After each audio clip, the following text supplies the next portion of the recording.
Silakan, terima kasih. Bismillahirrahmanirrahim. Assalamualaikum warahmatullahi wabarakatuh.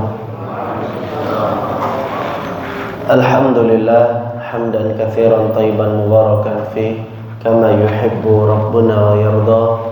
Wa asyhadu an la ilaha illallah wahdahu la syarikalah wa asyhadu anna Muhammadan abduhu wa rasuluh. Allahumma salli ala Muhammad wa ala ali Muhammad, amma ba'du. Aba wa ummahat, ayah bunda dan jamaah sekalian yang dirahmati oleh Allah Subhanahu wa taala. Alhamdulillah, kita bersyukur kepada Allah Rabbuna Jalla wa Ala atas berbagai nikmat dan karunia di kesempatan malam hari yang berkah ini, ditemani dengan turunnya air hujan yang membawa keberkahan dan rahmat dari Allah Subhanahu wa taala. Kita bisa berjumpa di masjid yang penuh dengan keberkahan ini biiznillah. Alhamdulillah, sudah 3 bulan kita kajian lamanya. Tapi 3 bulan 3 kali pertemuan maksudnya, Mbak ya. Alhamdulillah, ini pertemuan ketiga, dan untuk merayakan kebahagiaan kajian kita, insya Allah kita ada makan-makannya, Pak ya. Emang setiap pengajian situ ada makan-makannya biasanya, Pak ya. Alhamdulillah, kabarnya hari ini menunya bukan bakso, Pak, tapi soto. Huruf isti'la semua ya, soto, insya Allah. Alhamdulillah, semoga tambah semangat kajiannya Bapak Ibu. Dan kajian kita kali ini mengangkat tema mendidik anak adalah amanah. Dan kita masih membahas buku yang kami susun, judulnya Indahnya Pengasuhan Islam. Dan di pertemuan sebelumnya, pertemuan bulan lalu, kita membahas di poin kata pengantar, yaitu anak adalah anugerah. Dan kita sekarang mulai masuk di halaman pertama dan halaman kedua dari buku Indahnya Pengasuhan Islam. Di situ kita baca, dikatakan bahwa anak adalah amanah yang begitu penting, yang Allah perintahkan untuk senantiasa memberikan perhatian dan menjaganya. Orang yang beriman tentu akan perhatian pada amanah yang ditujukan untuknya, sebagaimana firman Allah Subhanahu wa taala di surat Al-Mu'minun ayat yang ke-8. Walladzina hum li amanatihim wa ahdihim ra'un. Kata Allah Subhanahu wa taala, dan orang-orang yang mereka jika diberikan amanat-amanat dan janji kepada mereka, maka mereka menjaganya. Allah terangkan dalam ayat ini bahwa ciri-ciri orang yang beriman adalah dia akan menunaikan amanah yang diberikan kepadanya. Dan mendidik anak merupakan amanah dari Allah Subhanahu wa taala. Allah juga berfirman di surat Al-Anfal ayat yang ke-27, Ya ayyuhalladzina amanu la takhunullah war rasul wa takhunu amanatikum wa antum ta'lamun.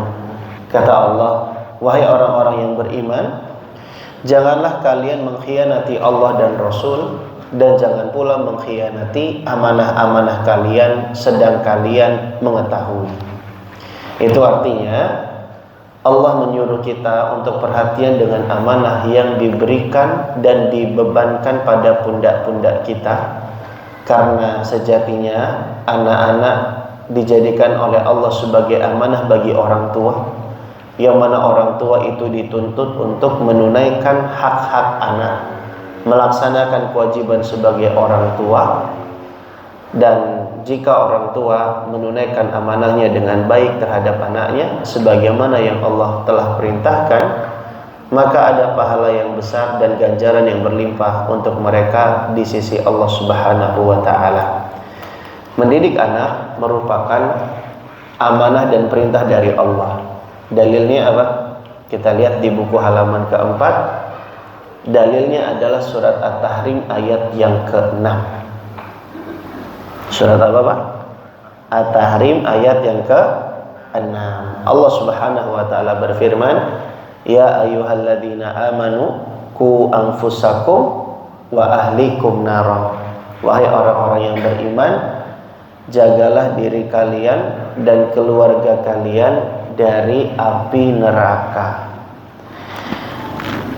Para ulama menerangkan bagaimana cara menjaga diri dan keluarga dari api neraka. Kata Imam Ad-Dhahhak rahimahullah,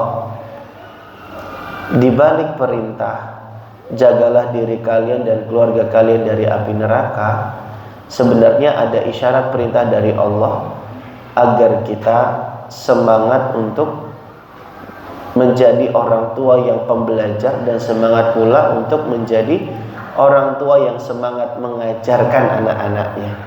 Kata beliau rahimahullahu ta'ala, di balik perintah ku anfusakum wa ahlikum naro, ada isyarat Allah berkata kepada kita, i'malu bi ta'ati wa ta'allamu wa 'allimu ahlikum bimaftaratu 'alaikum wa 'alaihim.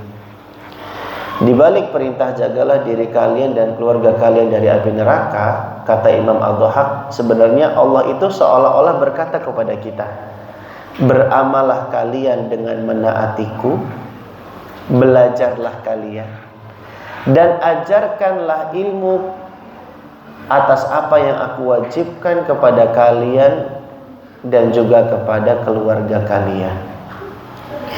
Maka dari sini Bapak Ibu semua dirahmati oleh Allah, sebenarnya perintah jaga diri dan keluarga dari api neraka itu ada isyarat supaya kita semangat untuk belajar, semangat untuk beramal, dan semangat untuk mendidik anak-anak kita.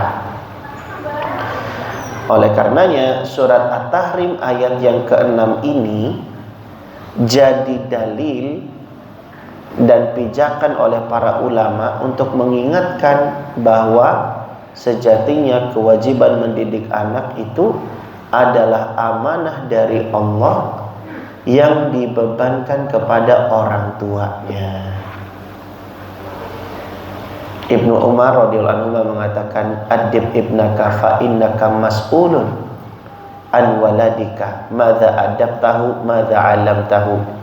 Kata Ibnu Umar, didiklah anakmu sebab sesungguhnya engkau akan ditanya terkait anakmu. Adab apa yang telah engkau ajarkan, ilmu apa yang telah engkau tanamkan. Maka Bapak Ibu semua dirahmati oleh Allah, kita nanti akan ditanya oleh Allah Subhanahu wa ta'ala, apakah kita sudah benar-benar serius mendidik anak-anak kita ataukah belum. Bahkan Ibnu Qayyim rahimahullah menukilkan perkataan sebagian ahli ilmu di dalam kitabnya Tuhfatul Maudud. Kata beliau, nanti di hari kebangkitan kelak, sebelum Allah bertanya kepada seorang anak bagaimana baktinya kepada orang tuanya, Allah akan bertanya terlebih dahulu kepada orang tua bagaimana perhatiannya di dalam mendidik anak-anaknya. Kok jadi sedih gini Pak? Lagi merenung ya Pak ya? Maka Bapak Ibu nanti kita akan ditanya oleh Allah Subhanahu wa ta'ala. Karena inilah kewajiban kita sebagai orang tua. Adapun dididik dan ditanamkan adab-adab dan pengajaran yang baik itu ternyata merupakan haknya anak yang harus ditunaikan oleh orang tua. Khalid bin Ma'dan mengatakan, min haqqil waladi ala walidihi al-yuhsina adabahu wa ta'limahu. Kata Khalid bin Ma'dan, di antara hak seorang anak atas orang tuanya adalah mendapat pendidikan adab dan pengajaran ilmu dari anaknya, dari orang tuanya maksudnya ya. Ini udah kepikiran soto soalnya Pak ya, Masya Allah. Dingin-dingin gini emang enaknya yang hangat-hangat Pak ya. Maka Bapak Ibu semua yang mencintai Allah dan semoga pula dicintai oleh Allah Subhanahu wa ta'ala, mari kita bersemangat untuk menunaikan amanah ini, mendidik anak-anak kita, karena ini adalah amanah yang nanti akan ditanya oleh Allah Subhanahu wa ta'ala. Para ulama, mereka juga merupakan orang-orang yang sangat semangat untuk mendidik anak-anaknya. Apalagi anak-anaknya masih kecil, masih belia. Karena harapan untuk dibentuk menjadi orang yang baik itu sangat besar kemungkinannya. Sulaiman bin Daud rahimahullah mengatakan, man addabahu ibnahu saghiran qarrat bihi ainuhu kabiran. Siapa saja yang mendidik adab anaknya saat belia, kelak anaknya akan menjadi penyejuk jiwanya saat sudah beranjak dewasa.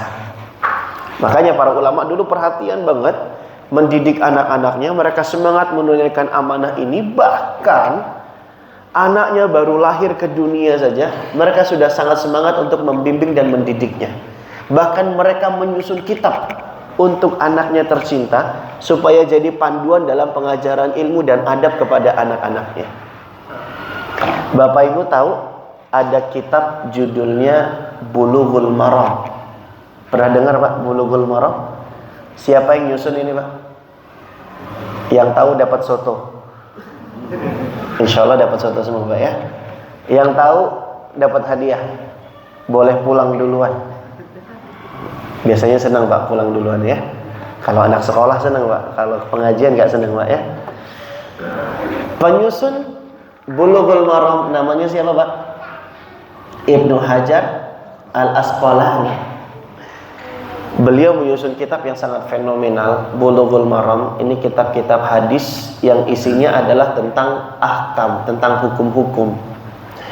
Dan kitab ini dikaji di berbagai macam masjid, pondok pesantren, sekolah-sekolah, karena begitu manfaatnya kitab yang satu ini. Kitab ini fenomenal, tapi tidak banyak yang tahu ternyata sebab ditulisnya kitab Bulughul Maram ini adalah hadiah dari Ibnu Hajar kepada anaknya yang baru saja lahir ke dunia. Ceritanya dia mengidam-idamkan sedari lama kelahiran putra. Maka untuk menyambut kelahiran putranya ini, beliau susun kitab judulnya Bulughul Maram ini. Ibnu Hajar, seorang ulama yang wafat tahun 852 Hijriah, ternyata sangat perhatian dalam mendidik anaknya, karena dia sadar ini adalah amanah dari Allah Subhanahu wa taala. Kita juga tahu kitab nahwu terkenal. Pernah dengar Pak? Namanya Ajuromiyah. Pernah dengar Pak? Pasti pernah Pak ya. Setidaknya barusan kita mendengarnya. Kitab Ajuromiyah ini kitab nahwu terkenal. Biasanya orang yang baru mulai belajar bahasa Arab akan belajar kitab ini. Ibnu Ajurom wafat tahun 723 Hijriah. Menyusun kitab nahwu yang terkenal ini ternyata sebabnya adalah untuk bisa mengajarkan nahwu kepada anaknya. Nyusun kitab dia, luar biasa. Bahkan kata Syekh Rashid Al-Bidah dalam kitabnya Ajaib wa Asrar min Siyaril Ulama Ma'al Ilmi, banyak para ulama kata beliau menulis kitab judulnya Al-Wasiyah. Isinya adalah wasiat dan nasihat buat anak. Abu Hanifah, Ibnu Qutaibah punya kitab judulnya Al-Wasiyah. Semuanya isinya nasihat buat anak. Ini perhatian para ulama karena tahu amanah yang dibebankan oleh Allah di pundak mereka untuk mendidik anak-anak mereka sampai mereka menyusun kitab. Ibnul Jauzi menyusun kitab Luftatul Kabad fi Nasihatil Walad. Isinya 18 bab, semuanya nasihat dari dirinya kepada anaknya. Allahu Akbar. Ini perhatian para ulama Pak dalam menjalankan amanah mereka dalam rangka mendidik anak-anak mereka. Perhatiannya sebesar ini karena ini adalah perintah dari Allah. Ya ayyuhalladzina amanu qu anfusakum wa ahlikum nar. Wahai orang-orang yang beriman, jagalah keluarga kalian dari api neraka. Karena tidak lain tidak bukan, cara menjaga keluarga kita dari api neraka adalah dengan mendidik mereka, mengajari keluarga kita, mendidik anak-anak kita. Begitu pula yang diterangkan oleh Ali bin Abi Thalib ketika beliau menafsirkan surat At-Tahrim ayat ke-6 ini, ku anfusakum wa ahlikum nara, jagalah diri kalian dan keluarga kalian dari api neraka. Kata beliau, bagaimana cara untuk bisa menjaga diri dan keluarga dari api neraka? Kata beliau, caranya adalah dengan allimuhum wa addibuhum. Ajarkanlah keluarga dengan ilmu, didiklah mereka dengan adab. Sehingga surat At-Tahrim ayat ke-6 ini selalu jadi dalil yang dijadikan pijakan dan pegangan oleh para ulama ketika menjelaskan tentang wajibnya mendidik anak bagi para orang tua. Maka ayah bunda dan teman-teman semua dirahmati oleh Allah Subhanahu wa taala, surat At-Tahrim ayat ke-6 ini adalah amanah dari Allah Subhanahu wa taala agar kita bisa semangat untuk mendidik anak-anak kita. Begitu pula yang diterangkan oleh Hasan Al-Basri, wafat tahun 110 Hijriah. Beliau katakan ketika menafsirkan surat At-Tahrim ayat ke-6 ini, kata beliau, bagaimana cara menjaga diri dan keluarga dari api neraka? Kata beliau, caranya adalah dengan ya'muruhum bi ta'atillah wa yu'allimuhumul khaira. Hendaknya orang tua perintahkan keluarganya untuk menaati Allah dan mengajarkan kebaikan kepada mereka. Makanya kalau kita lihat tafsiran-tafsiran para ulama ketika menjelaskan surat At-Tahrim ayat yang ke-6 ini, pasti tidak lain dan tidak bukan fokus pentingnya adalah pada kewajiban mendidik anak-anak, mendidik keluarga. Karena inilah cara untuk menjaga keluarga kita dari api neraka.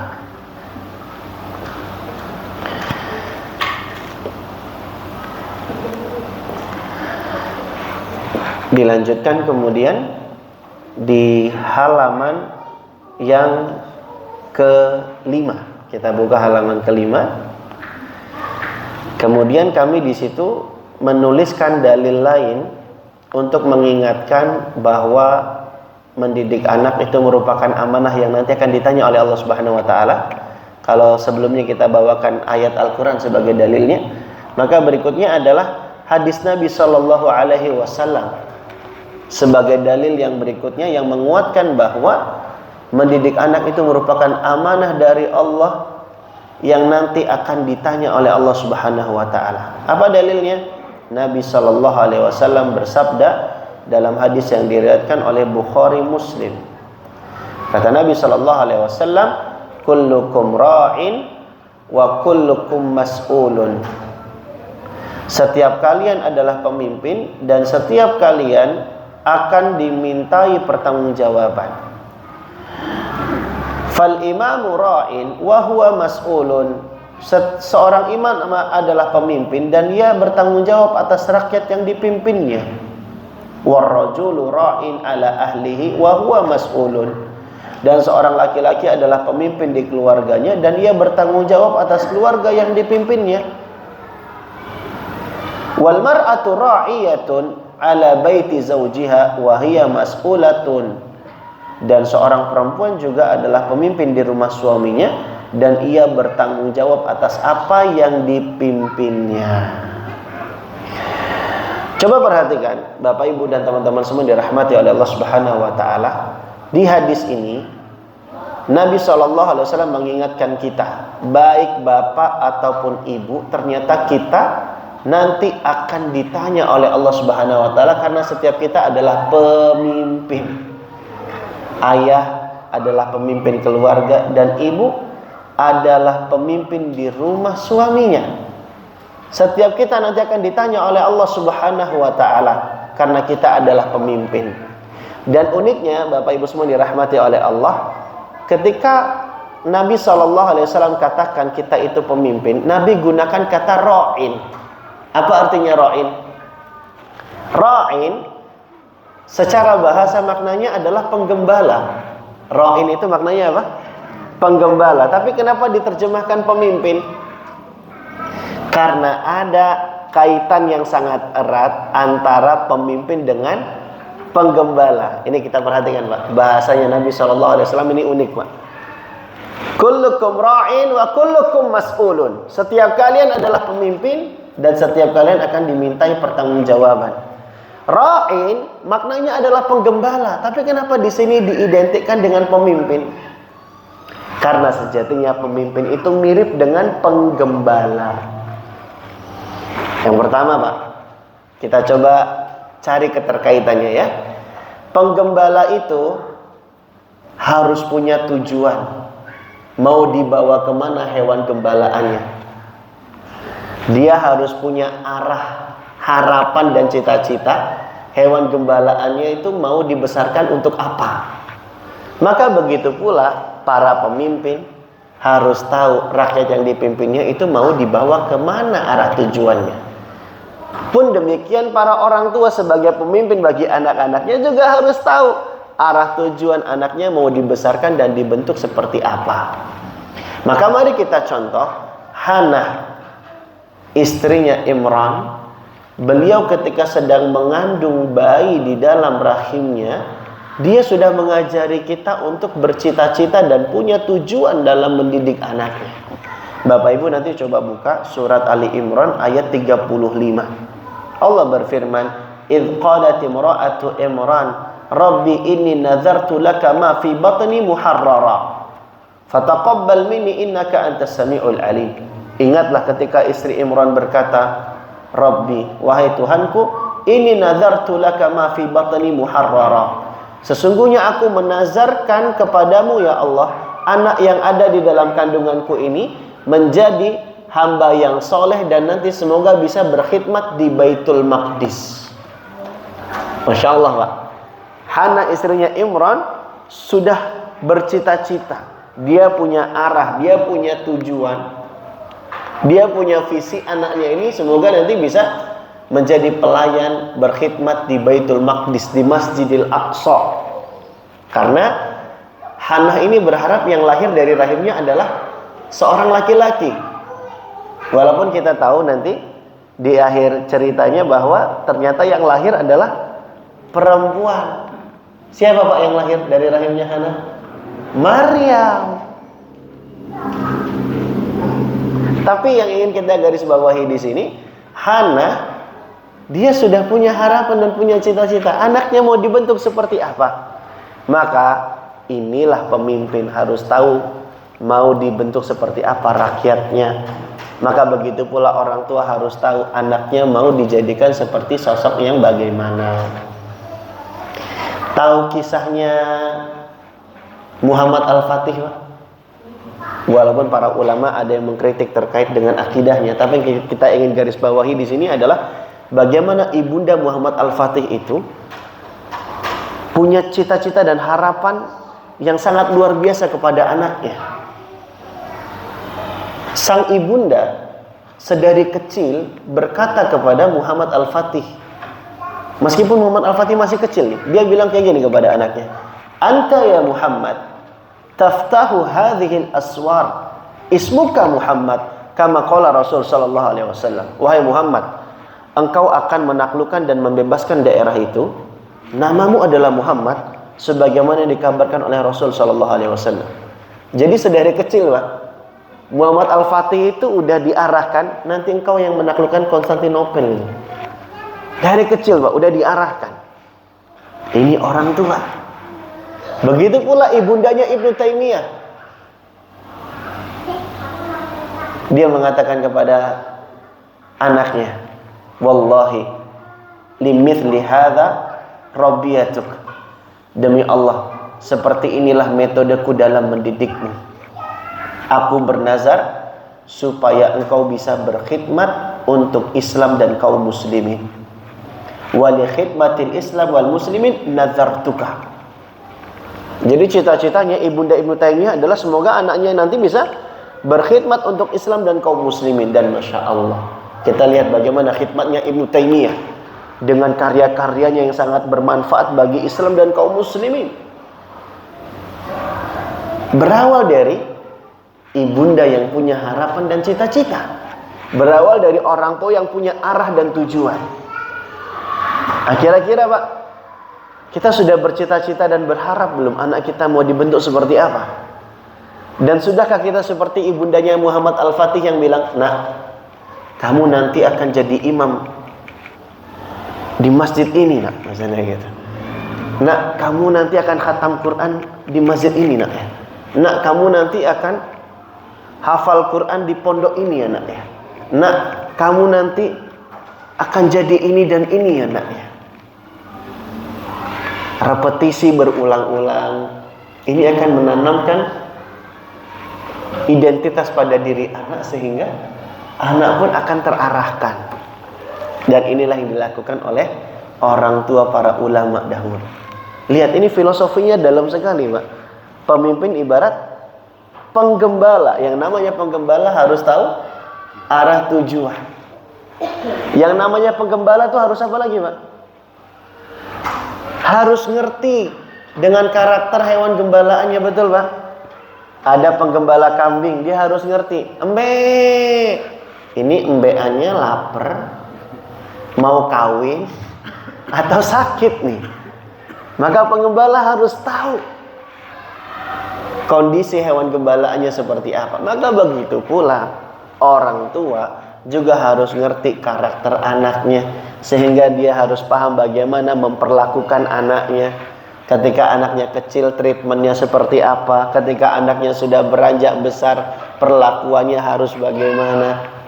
Itu artinya ternyata Pak, jadi penggembala itu perlu belajar tentang hewan gembalaannya. Maka begitu pula para orang tua juga perlu belajar. Penggembala kadang ikut seminar. Ada Pak ikut seminar Pak. Ada juga penggembala yang sharing-sharing dengan penggembala senior. Tanya-tanya gimana caranya ngopeni kambing biar gemuk, biar bagus dagingnya, biar nggak cepet sakit dan mati, seperti apa perlakuannya. Kita perlu sharing Pak. Nah, begitu pula jadi orang tua perlu belajar, bertanya kepada yang lebih senior dan berpengalaman, bertanya kepada ahlinya. Karena ternyata jadi orang tua sebagaimana penggembala perlu belajar. Ternyata dalam juga Pak ya maknanya ya. Kenapa pemimpin diibaratkan seperti penggembala? Dan yang namanya penggembala itu harus sabar, betul Bapak Ibu? Harus sabar. Ngadepin hewan gembalaan tiba-tiba menyimpang dan berbalik arah. Sabar mengingatkan, sabar mengarahkan. Maka begitu pula pemimpin harus sabar menghadapi rakyatnya yang bermasalah. Begitu pula orang tua dalam menghadapi perilaku buruk anaknya juga harus sabar. Membiasakan anaknya untuk taat juga perlu sabar. Makanya Allah berfirman di surat Thaha ayat 132, wa'mur ahlaka bis-sholati wastabir 'alaiha. Dan suruhlah keluargamu mengerjakan sholat dan bersabarlah atasnya.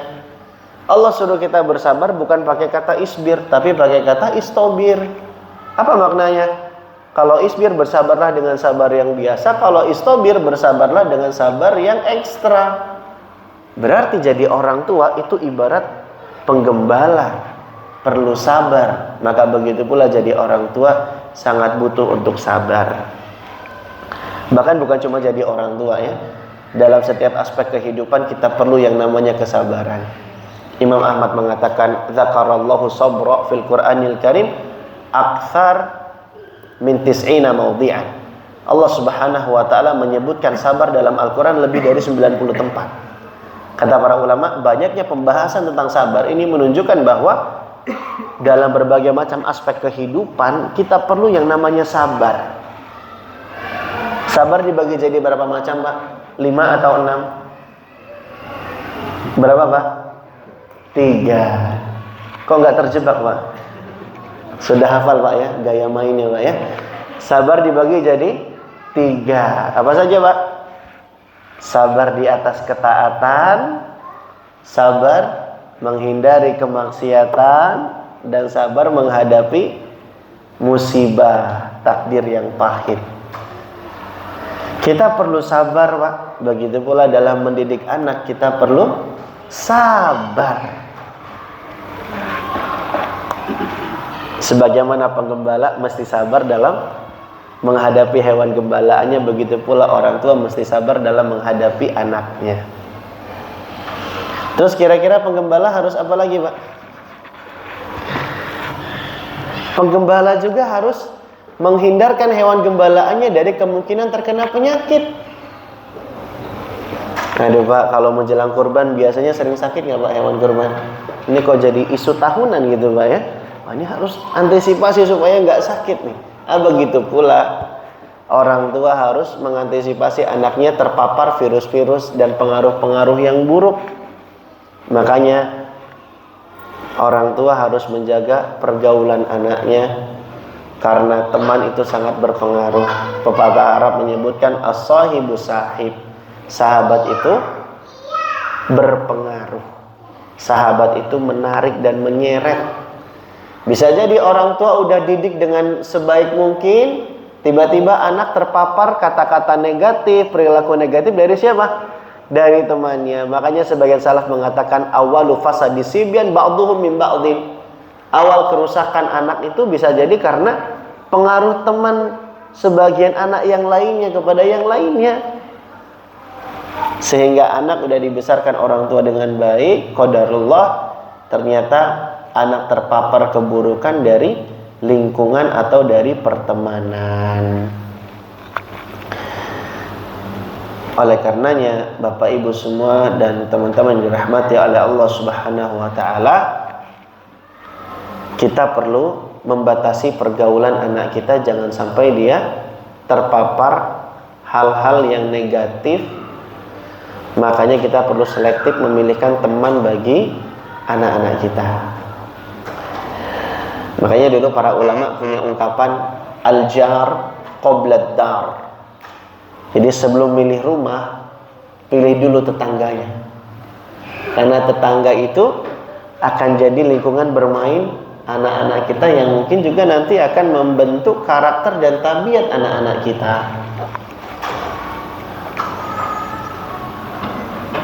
Tapi masalahnya kita hidup di zaman yang tidak ideal, betul tidak Pak? Udah cari tetangga yang baik, qadarullah di sekolah ketemu temen yang nggak baik, bisa jadi demikian. Makanya sebagian pakar tarbiyah mengatakan, kalau pengen didik anak secara islami, PR-nya banyak. Karena harus siapkan keluarga yang islami, rumah yang islami, tetangga yang islami, jalan yang islami, pasar yang islami, sekolah yang islami, tempat hiburan yang islami, lapangan bermain yang islami. Kira-kira mungkin nggak Pak di zaman kita sekarang ini, di tempat kita ini? Sulit. Oleh karenanya sangat besar kemungkinan anak kita menjumpai ketidakidealan. Nah makanya Abdurrahman Dahi di dalam kitabnya Abnaul Multazimin, beliau sederhanakan langkah-langkah supaya anak terjaga dari pengaruh-pengaruh buruk. Simpelnya dua, kata beliau. Cara supaya anak itu terjaga dari paparan-paparan negatif, pengaruh-pengaruh buruk dari lingkungan yang tidak ideal. Yang pertama, kuatkan imun anak. Gimana caranya kuatkan imun, Pak? Ajarin agama, tanamkan akidah, buat anak itu semakin dekat dengan Islam. Ini cara kita menguatkan imun, Pak. Kami waktu tesis S2 psikologi beberapa waktu lalu meneliti tentang remaja yang tidak matang emosinya, yang berperilaku agresif, yang suka marah dan tidak mandiri. Ternyata hasil dari penelitian itu, Pak, semakin seorang anak remaja itu dekat dengan agama, maka semakin bagus kematangan emosinya. Oleh karenanya, sebenarnya Pak, bicara tentang remaja, sebagian orang itu menormalisasi. Remaja itu memang biasa kok nakal-nakal kayak gitu. Bahkan di dunia psikologi sendiri Pak, sudah maklum menjadi keyakinan bersama bahwa remaja itu adalah fase-fase storm and stress. Fase-fase di mana orang itu akan menjumpai badai dan tekanan. Jadi wajar loh kalau remaja itu labil, wajar loh kalau remaja itu nggak nurut dan membangkang gitu. Uniknya Pak, ada tokoh pakar pendidikan namanya Syekh Khalid Shantut. Beliau meneliti remaja-remaja yang dekat dengan agama, yang nilai-nilai Islami itu tumbuh di keluarganya dan pendidikan anak-anak remaja. Ternyata remaja-remaja yang dekat dengan Islam itu tidak sebagaimana yang diyakini oleh orang-orang psikologi barat. Ternyata remaja yang dekat dengan Islam itu tidak menjumpai tekanan-tekanan, kelabilan-kelabilan yang berarti gitu. Memang mereka mencari identitas, mencari jati diri.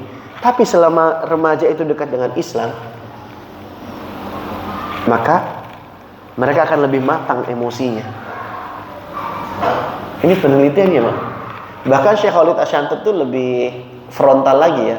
Beliau bilang sebenarnya dalam Islam nggak ada istilah remaja, nggak ada istilah murahaqah. Murahaqah itu artinya remaja, Pak. Karena kalau dalam Islam konsepnya adalah anak-anak, kalau sudah balik ya jadi pemuda. Remaja itu adalah konsep dari barat, kata beliau begitu. Sehingga keburukan remaja itu bukan hal yang patut dinormalisasi. Selama anak-anak kita tumbuh dekat dengan agama, maka insya Allah mereka akan lebih matang emosinya, lebih baik perilakunya. Karena ada korelasi yang sangat signifikan. Ini bahasanya godean banget nih ya. Karena ada hubungan yang sangat erat antara tingkat spiritualitas seseorang, tingkat religiusitas seseorang dengan tingkat kematangan emosinya.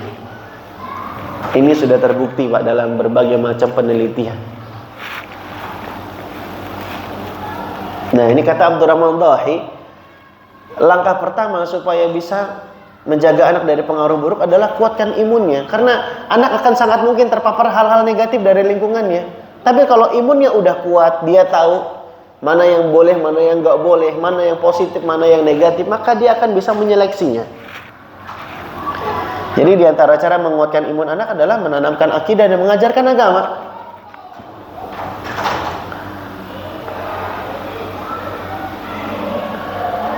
Kemudian yang kedua, kata Abdurrahman Dahi, langkah selanjutnya untuk bisa menjaga anak dari pengaruh-pengaruh buruk adalah dengan rutin melakukan pengawasan, monitoring.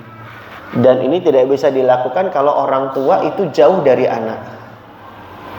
Oleh karenanya pentingnya orang tua untuk selalu membangun kedekatan dan kelekatan bersama anak.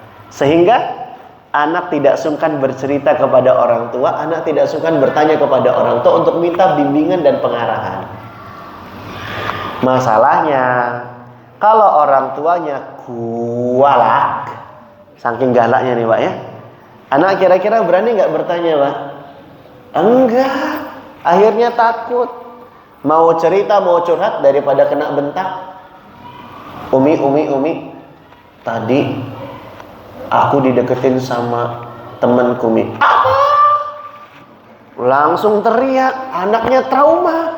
Nggak mau cerita lagi akhirnya. Maka untuk bisa memberikan pengawasan, orang tua perlu dekat. Orang tua perlu lekat sehingga anak tidak sungkan untuk bercerita. Sehingga anak itu nyaman untuk terbuka. Dan kalau anak sudah mau terbuka, direspon dengan baik, Pak. Karena kadang ada anak mau cerita sama bapak, bapaknya menolak. Pak, aku mau cerita, Pak. Nanti sama Umi. Bapak capek. Ada nggak, Pak, bapak-bapak yang kayak gini? Datang orangnya, malah ditanya lagi. Maka Bapak Ibu, untuk bisa menguatkan anak, menjaga dari pengaruh-pengaruh buruk, kita perlu dua langkah ini. Kuatkan imun anak dengan mengajari agama, mengajari adab-adab. Kemudian yang kedua, kita harus melakukan pengawasan anak, monitoring anak dengan cara apa? Bangun kedekatan kepada anak, supaya anak tidak sungkan cerita, sehingga kita bisa arahkan. Di samping kita juga mengawasi apa yang dia tonton. Bapak Ibu pernah lihat nggak gadget yang habis dipakai oleh anaknya? Dilihat historinya buka apa, dilihat riwayatnya mencari apa. Kita perlu awasi anak-anak kita.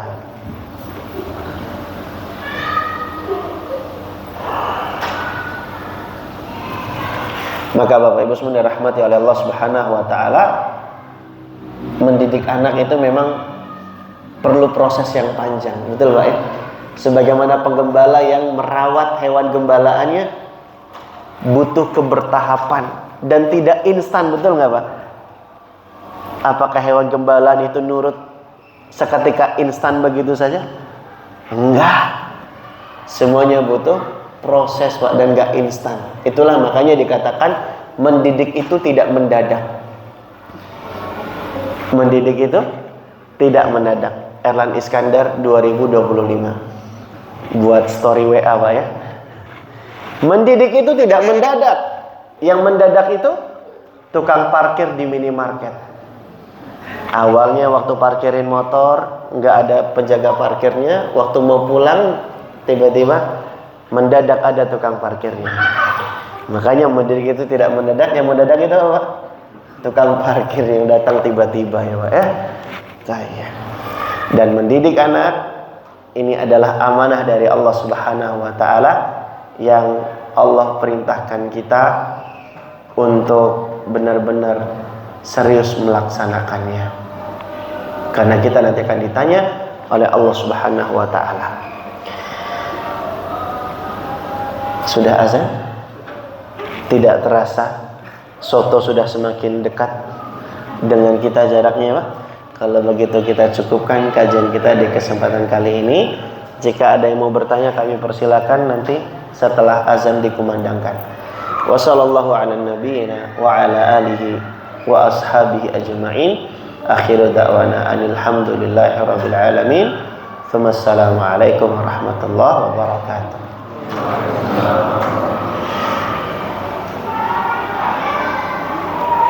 Bismillahirrahmanirrahim.